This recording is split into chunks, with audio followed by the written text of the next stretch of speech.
This looks like bad news, but it actually could be good news. We have news from Giga Shanghai. It looks like there is indeed a 5-day production pause right now, says Troy. Matt Smith says Troy is projecting shutdowns because supply is higher than demand. If this turns out to be true, I would say that's the final nail in the coffin of a no advertising camp. I don't think Stephen Mark Ryan will agree with that. Surely even the most ardent Elon supporters would agree that idling capacity is not consistent with the mission. A few hours later, Troy follows up to confirm that the news from China is that production is indeed paused for a few days. This is because production at full capacity would result in 264,000 units being produced this quarter, but they only need 210,000. Therefore, they need to pause it for 18 days in Q2. I expect another pause in June. On the last earnings call, Elon Musk said that they look at order inflow every single day, and they look at the decision to lower prices, keep a price the same, or maybe even increase prices every single day. There has been no advertising, and the decision until now has been to always lower the price. And I think there is quite a bit more room to lower the prices if needed, but temporarily at least, the margins will certainly be sacrificed. Gary Black points out that right now it is a public holiday in China, but Tesla kept the Shanghai factory open in 2020, 2021, and 2022, says Gary, during Labor Day, and likely paid a 2x holiday rate to workers, with Chinese gross margins now at just 7 to 8% and production not needed. Maybe it made sense to close Shanghai this year. Gary is probably using the margin number from Troy, and Troy does have a pretty good handle on those things, so that number is not going to be too far off. I would say probably under 10% overall in China specifically. Obviously in Europe and in the US especially, the margins are a lot higher. If that number seems a bit low for you, well, take a look at the price of a Model 3 in China. We convert that to USD and we get $33,260 roughly. We go to the US website to order a Tesla and it is $40,000 almost. In China, you basically get the same car for about 20% less. But Shanghai has a better cost structure, so the gross margin is not going to be exactly 20% lower in China, but still it is going to be lower. And that really shows you how far Tesla is willing to go to cut these prices. In the US, there's still a lot of room left for price cuts, I think, is what Tesla is thinking. Jeff corrects Gary actually on this one point. Big shout out to Jeff. He says Giga Shanghai was actually closed in 2020. He posted the screenshot. Tesla extends break at Shanghai plant. This was on May 7th. Workers on a national labor holiday break from May 1st to May 5th were told not to come back until May 9th. Gary also does admit that he was wrong on this one specifically, but this tweet only got 3,000 views, while the original tweet got 217,000 views. But credit to Gary for pointing it out that he was indeed wrong. Is this shutdown a bad thing for Tesla overall? Well, back in January, the production was also shut down for a little bit longer than before, if you read here. And I welcome that because that increases margin. Because it does not increase the cost because we don't have to pay the workers twice as much because they are working on a holiday. And while advertising would almost certainly increase margins by quite a bit if we did advertising right now, it also increases costs at the same time. Therefore, the debate is, does it really make the vehicles more affordable long term? What was unique about January is that a lot of these employees were not able to take any time off for the last few years. So that was a nice time for them to be able to go back to their families for the first time in a long time. I own a business in healthcare, and on holidays, I prefer to work usually.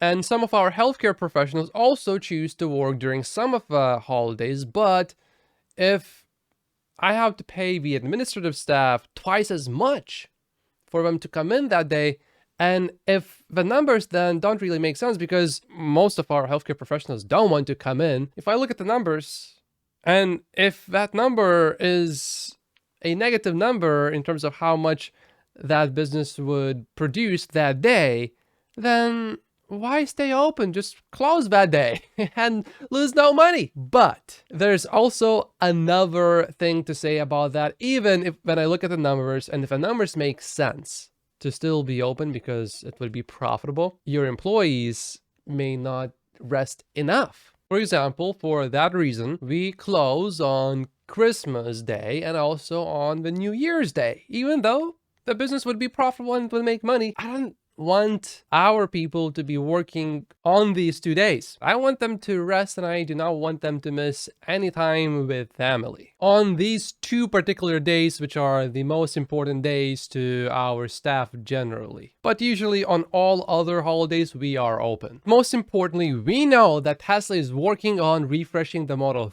3. And likely we will have production line upgrades during this shutdown period.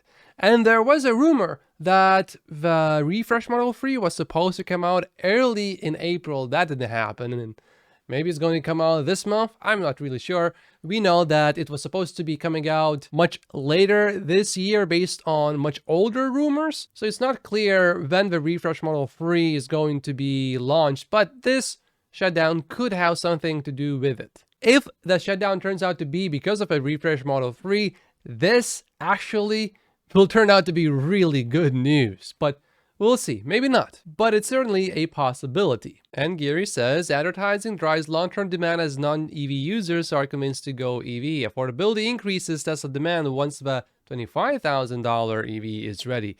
Cutting the price of a Model Y by another $2,000 does not enhance affordability.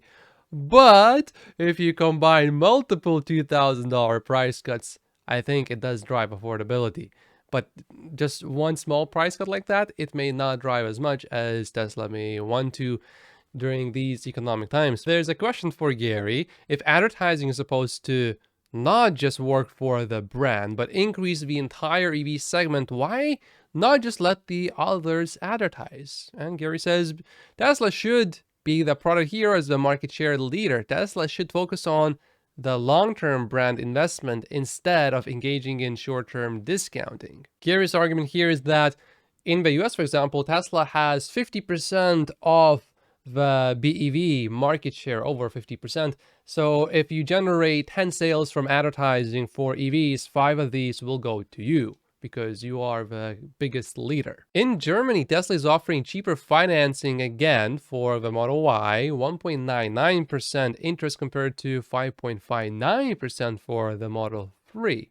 The offer is valid from April 14th through June 30th. So this happened 2 weeks ago already, roughly. That would align with a series of cuts from before. James likes this idea of Tesla offering cheaper financing instead of discounting further, because this prevents some issues that you would normally have with price cuts from happening. The banks that loaned money to people that bought the Model Ys or Model 3s at the very peak, at the highest prices, these banks now have loans that are probably not really good loans anymore, because the car is probably worth less money than the loan. So if a person defaults on the loan, the bank loses money because the equity has been wiped out. So if you are a bank, what are you thinking about right now? Well, if someone comes in and wants a loan for a Model Y or Model 3,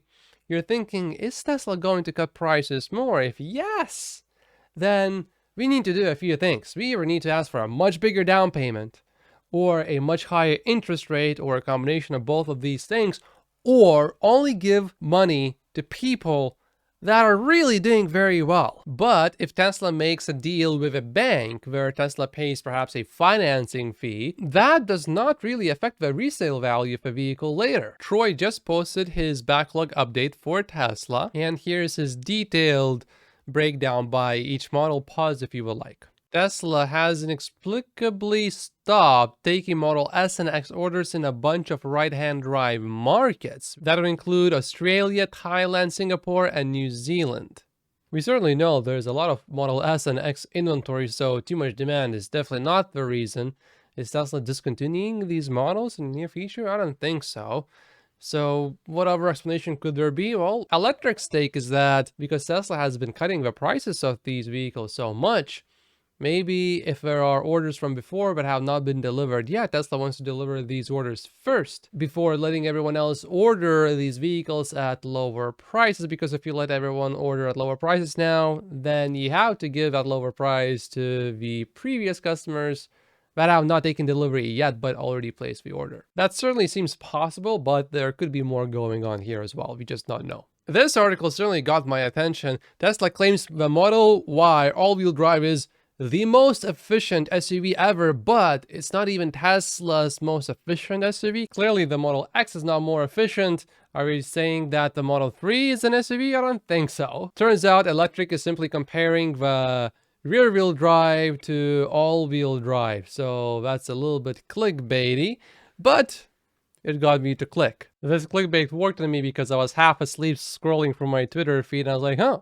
okay, well, let me open this. Tesla just opened its supercharger number 300 in Japan, but Sawyer decided to lead the fact that it is the 69th supercharger location. That's what you call good reporting. In the meantime, Tesla posted this, how it started, with just a few locations in the USA, and here's how it's going. It's everywhere, almost now. We got more news in the US here. Tesla applies to install more battery manufacturing equipment at Fremont. Tesla applied to complete the installation of new equipment on April 28th, presumably because Tesla thinks there's a lot more demand. There's some exciting news for Tesla in Europe regarding the UNECE regulation on driver control assistance systems that enables FSD beta in Europe. Before, we thought that there's no way it will be completed earlier, but now that could be different.